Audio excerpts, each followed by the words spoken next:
يوم لا ينفع مال ولا بنون إلا من أتى الله بقلب سليم.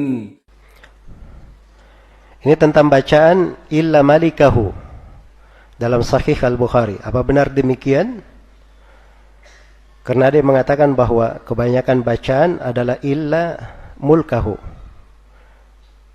Dan ini juga dibaca oleh Imam Ibnu Hajar.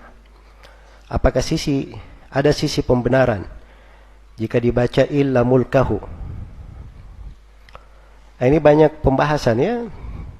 Banyak juga yang tanya dari kawan-kawan, dan ini yang bertanya di sini ya insyaallah dari penuntut ilmu.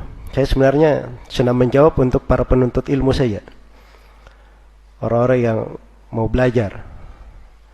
Tapi kalau asalnya orang-orang jahil, ini sulit untuk paham. Ya, apalagi pengennya cuma mendebat saja.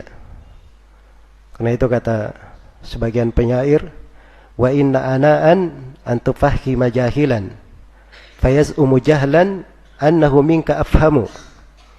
Dari hal yang rumit, kalau bahasa orang Jakarta, dari hal yang ribet, kamu memahamkan orang yang jahil, karena ujung-ujungnya dia akan menyangka bahwa dia lebih paham daripada kamu. Iya. Jadi berbicara terkait dengan hal yang seperti ini, pembahasan-pembahasan ilmiah, perlu keikhlasan. Seorang perlu tajarrud kepada kebenaran, cinta kepada kebenaran. Bukan dia hanya masuk di dalam hal-hal yang tidak bermanfaat atau fanatik kepada orang tertentu. Iya. Atau hanya lihat ini sekarang lagi viral, kemudian dia ingin masuk juga membahas di dalamnya. Ini hal-hal harusnya diperbaiki.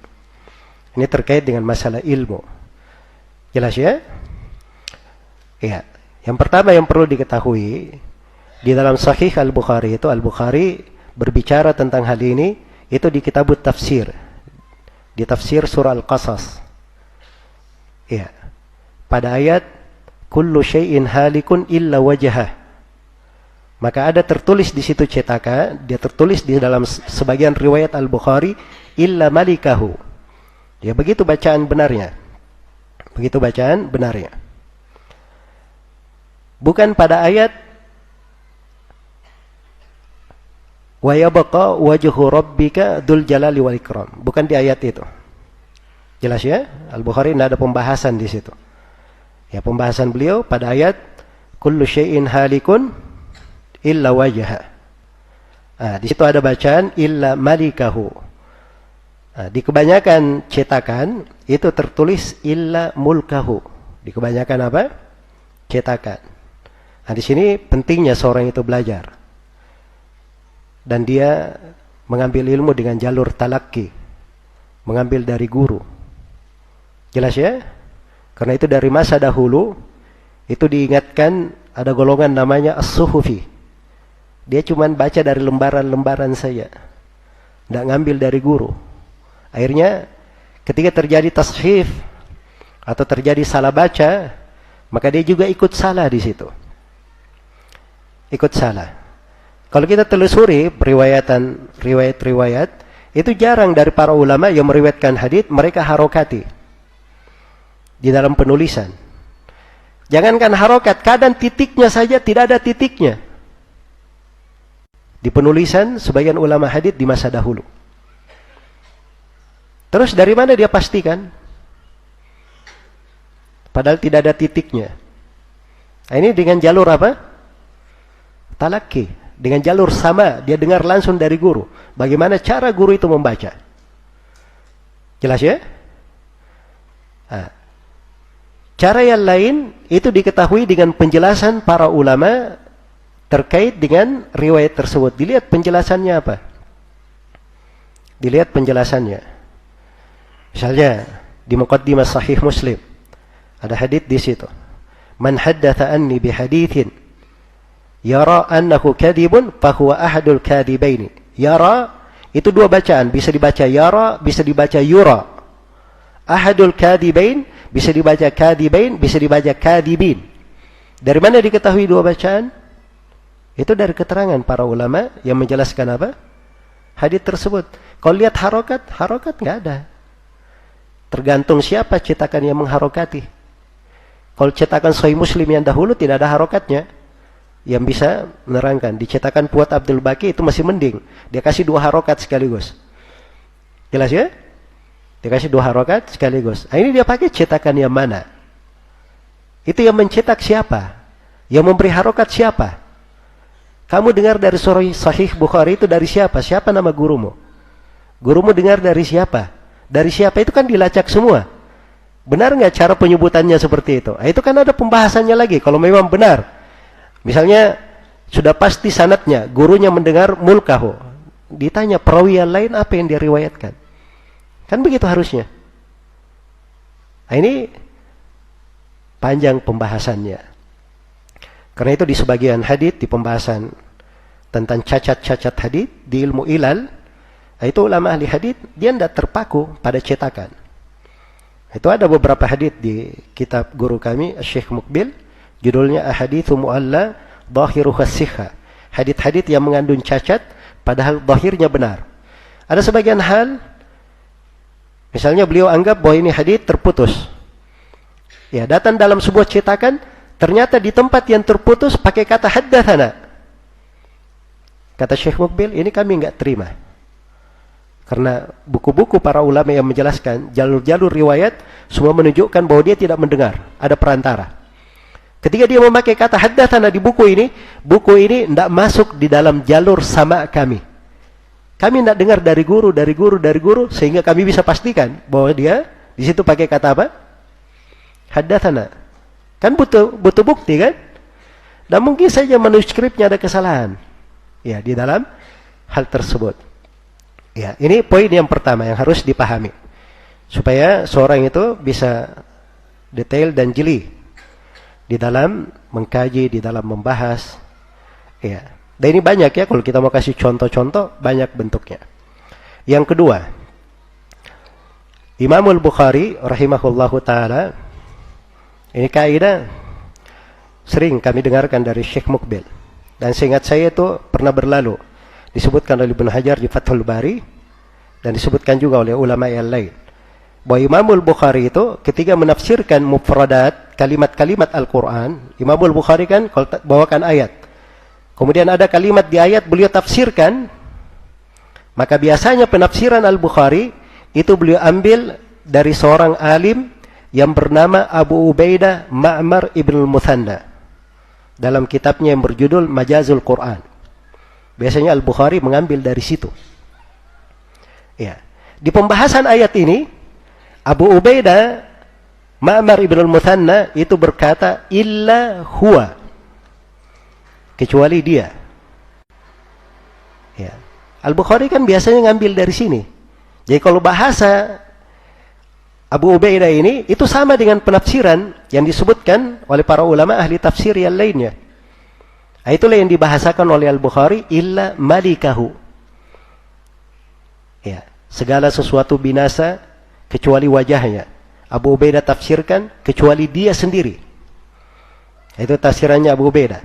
Al-Bukhari tafsirkan dengan kalimat yang mendekati, kecuali Allah yang maha menguasai segala sesuatu. Kan begitu? Al-Malik.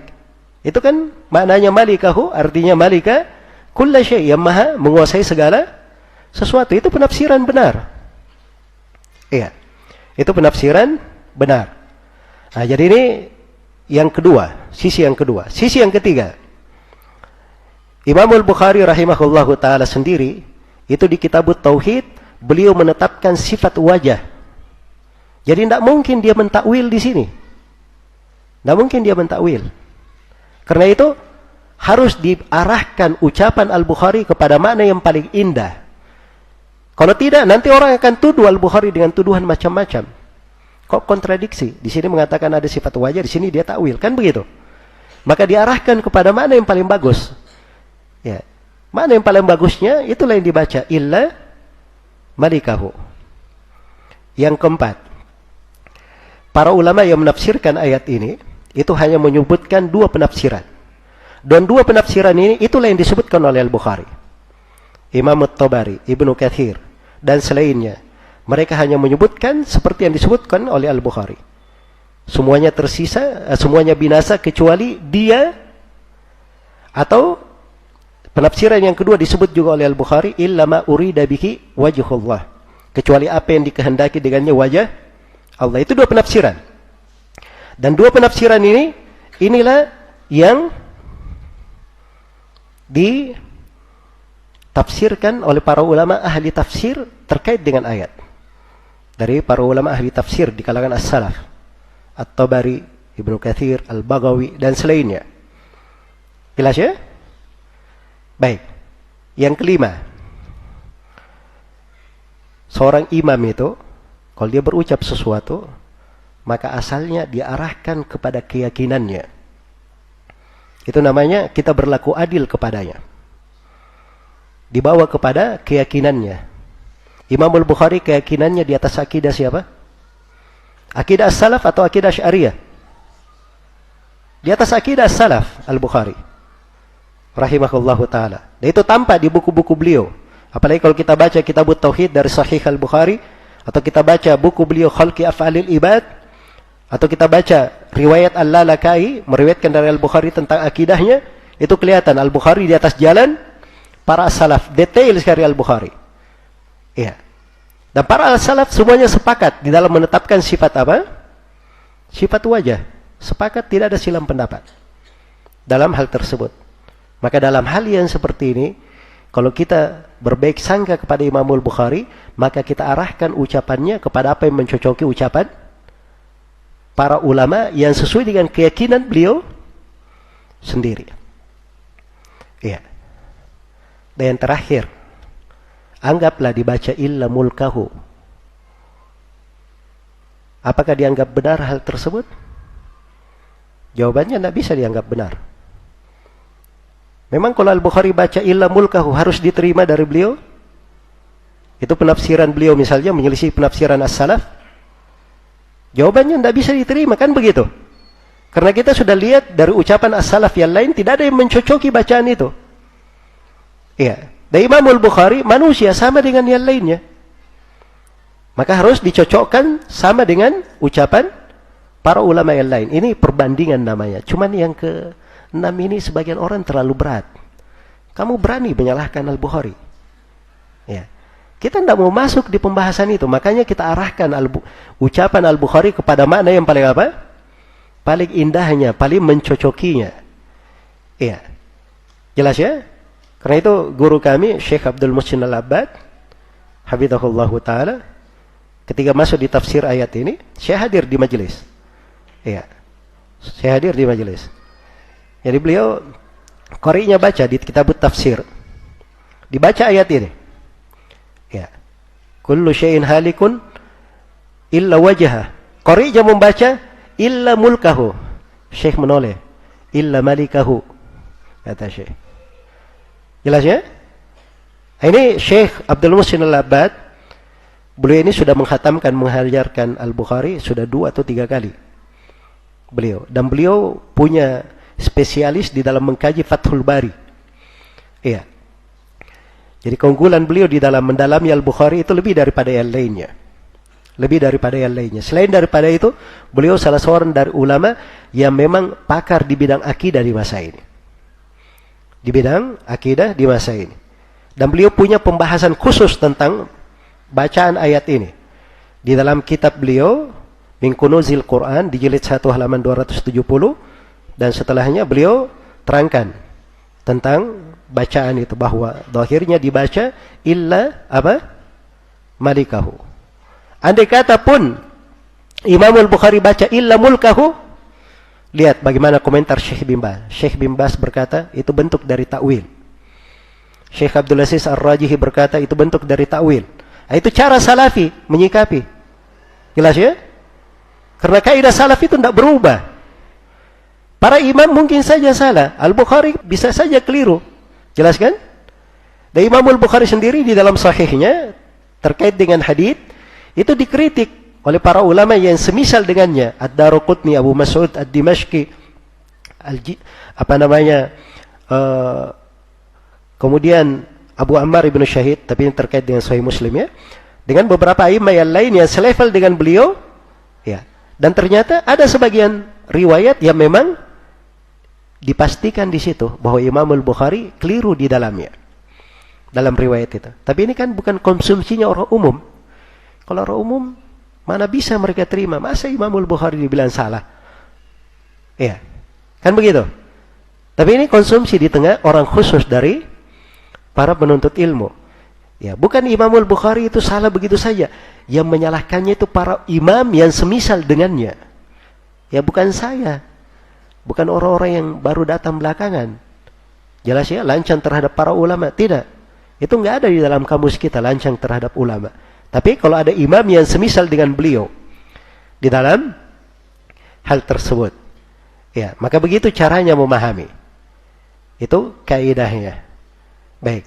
Jadi dengan ini insyaallah taala tidak akan ada permasalahan di dalam pembahasan. Ya wallahu taala alam.